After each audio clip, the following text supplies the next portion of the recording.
বৃষ্টির অজুহাতে বেড়েছে সবজি ও মাছের দাম। এ নিয়ে আরো জানাতে আমাদের সঙ্গে চট্টগ্রাম থেকে তাফিম আলমগীর এবং বাগেরহাট থেকে শেখ আবু তালেব যুক্ত হচ্ছেন। প্রথমে যাচ্ছি চট্টগ্রামে। তাফিম, গত কয়েকদিনের তুলনায় আজ ঘাটে মাছের সরবরাহ বেড়েছে নাকি কমেছে সে বিষয়টি জানাবেন, আর আরেকটু জানাবেন চট্টগ্রামে ইলিশের পাইকারি ও খুচরা দাম এখন কেমন দেখছেন? চট্টগ্রামের এই যে ফিশারি ঘাটটি রয়েছে এখান দিয়েই কিন্তু সবচাইতে বেশি মাছ এদিক থেকে শহরে ঢুকে, এবং সেখানে আমি এখন রয়েছি। এখানকার যারা আছে তাদের সাথে, আড়তদারদের সাথে কথা বলে জানতে পেরেছি যে গত কয়েকদিনের তুলনায় আজ থেকে মাছের ঢল অনেকখানি বেশি, অর্থাৎ অন্যান্য সময় মাছের যেই দাম থাকে সেক্ষেত্রেও সে দামটিও কিছুটা নিচে নেমে এসেছে।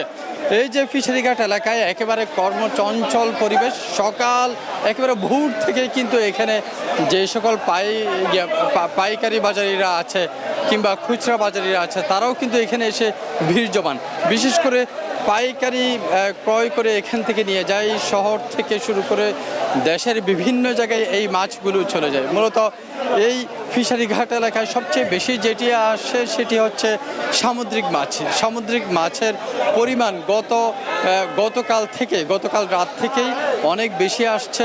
সেটি সমুদ্রের কোনো কারণ হতে পারে বলে তারা যাচ্ছে, এবং সমুদ্রের যখন উত্তাল থাকে সেই সময় তারা জাল ফেলতে পারে না। তবে গত কয়েকদিন তারা সেই সুযোগটি পেয়েছে এবং সেই সুযোগে বেশ কিছু মাছ এখন কিন্তু শহরে ঢুকতে শুরু করেছে। আমি এখানে দেখতে পাচ্ছি যে একেবারে অনেক সামুদ্রিক মাছ সেগুলো কিন্তু সাজিয়ে রেখেছেন। একজন বিক্রেতার সাথে কথা বলতে চাই, কি পরিমাণ মাছ এখন আপনাদের কাছে আসছে এবং দর কেমন আসলে? অন্য তুলনা থেকে আজকে মাছের সরবরাহ অনেক বেশি, মাছও বেশি। বৃষ্টির কারণে আজকে বাজারে পাইকারি নাই। প্রত্যেক মাছ আপনার 20 টাকা 30 টাকা কেজি কমে গেছে। যেমন গত 3 দিন আগে লইট্টা মাছ 200 টাকা বিক্রি করছি, আজকে হঠাৎ করে আপনার 100 টাকা 110 টাকা হয়ে গেছে।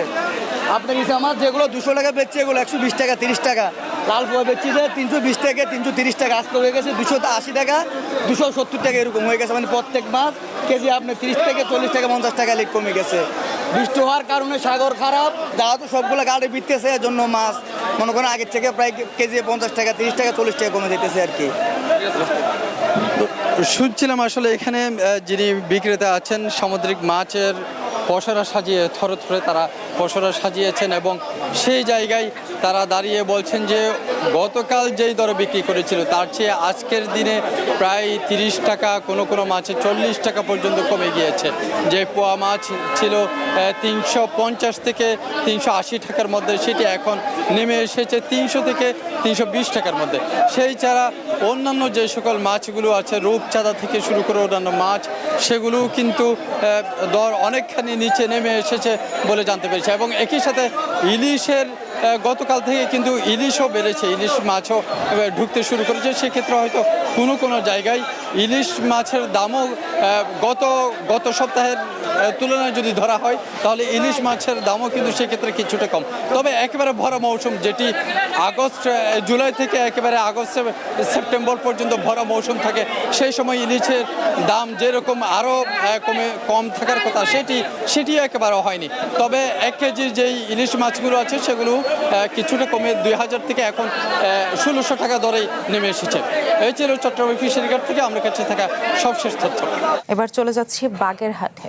গত সপ্তাহের তুলনায় আজ কোন কোন পণ্যের দাম বাড়লো সেখানে সে বিষয়টি জানাবেন। এছাড়া অস্থিরতা রোধে নিয়মিত তদারকি কতটা কার্যকর হচ্ছে সেখানে? আমি কিন্তু এখন রয়েছি বাগেরহাটের সব থেকে বড় যে মাছের বাজার রয়েছে, মাছের বাজারে গত কয়েকদিনের তুলনায় কিন্তু সরবরাহ কম থাকার কারণে মাছের দাম বেড়েছে, এবং এর পাশাপাশি এই অঞ্চলে মাছের দাম বাড়ার অন্যতম কারণ হচ্ছে 3 মাস সুন্দরবনের পরিবেশ বন্ধ রয়েছে। এই বন্ধ থাকার কারণে কিন্তু সুন্দরবনের মাছ এই অঞ্চলের কম আসার কারণে কিন্তু স্বাভাবিক তুলনায় মাছের দাম স্বাভাবিকভাবে বেড়েই থাকে। এর পাশাপাশি যে দেশীয় যে মাছগুলো রয়েছে, কিছুদিন আগে টানা বৃষ্টিতে কিন্তু বিভিন্ন ঘের বেড়ি তলিয়ে গিয়েছে, সেই ঘের বেড়ি তলিয়ে যাওয়ার কারণে কিন্তু এখানে মাছের দামও বৃদ্ধি পেয়েছে। আমরা এখানে দেখেছি যে বাজার থেকে যে ইলিশ মাছগুলো রয়েছে, ইলিশ কিন্তু 1200 টাকা থেকে শুরু করে 2000 টাকা পর্যন্ত বিক্রি হচ্ছে বিভিন্ন আকার ভেদে। এর পাশাপাশি পার্শে মাছ, চিংড়া মাছ, রুই মাছ সব মাছেরও কিন্তু গুণগতভাবে দাম বেড়েছে। আপনাদের যদি আরেকটু জানিয়ে রাখি, শুধু মাছের দামও কিন্তু না, এর সাথে সাথে বেড়েছে কিন্তু সবজি বাজারের দাম, তার পাশাপাশি বেড়েছে কিন্তু মাংসেরও দাম বেড়েছে। মাংসের দাম যদি আপনাকে বলে থাকি, গরুর গোশত কিন্তু বিক্রি হচ্ছে 750 থেকে 800 টাকা, এবং খাসির মাংস বিক্রি হচ্ছে 1100 থেকে 1200 টাকা। মুরগি কিন্তু বিক্রি হচ্ছে, ব্রয়লার মুরগি বিক্রি হচ্ছে 180 টাকা করে, এবং সোনালী মুরগি বিক্রি হচ্ছে 280 টাকা করে। এর পাশাপাশি দেশি যে সমস্ত মুরগি রয়েছে, দেশি মুরগি বিক্রি হচ্ছে 500 টাকা, এবং যে দেশি হাঁস রয়েছে সেগুলো কিন্তু বিক্রি হচ্ছে 400 টাকা করে। সবকিছু মিলে কিন্তু বাজারের অবস্থা খুবই ভয়াবহ অবস্থা রয়েছে। এবং আপনি যেমনটা বলছিলেন যে এখানে কিন্তু প্রশাসনের পক্ষ থেকে নজরদারি দেওয়া হয়ে থাকে, তারপরেও কিন্তু দাম কেন জানি বৃদ্ধি পেয়ে থাকে সবসময়। তবে ভোক্তারা দাবি করছে স্বাভাবিকভাবে কিছু হলেই দাম কিন্তু বেড়ে যায়। তবে যারা ক্রেতারা রয়েছে তারা বলছে এই দাম লাগান যদি টেনে না ধরা হয় তাহলে কিন্তু সামনে আরো বড় ধরনের ক্ষতির সম্মুখীন হবে যারা সাধারণ ক্রেতারা রয়েছে। তবে যারা খুচরো পাইকারি বিক্রেতারা রয়েছে তারা বলছে সরবরাহ কম থাকার কারণে কিন্তু এই সমস্ত পণ্যের দাম কিন্তু গুণগতভাবে বেড়েই থাকছে। সবকিছু মিলে আপনাকে যদি আরেকটু জানিয়ে রাখি, এখানে কিন্তু যে সকল মাছ দেখতে পাচ্ছেন এই মাছ কিন্তু সবকিছু কেবি বাজার রয়েছে, আমাদের এখানে সে কেবি বাজার থেকে এসেছে। এবং এই যে ইলিশ মাছগুলো রয়েছে এগুলো কিন্তু সরাসরি সাগর থেকে এসে থাকে। তবে এইবার কিন্তু স্বাভাবিকভাবে আমরা মাছের দাম একটু গুণগতভাবে একটু বেশি দেখতে পেয়েছি। বাগেরহাট থেকে এই ছিল মাছ নিয়ে এবং মাংসের বাজার থেকে সর্বশেষ।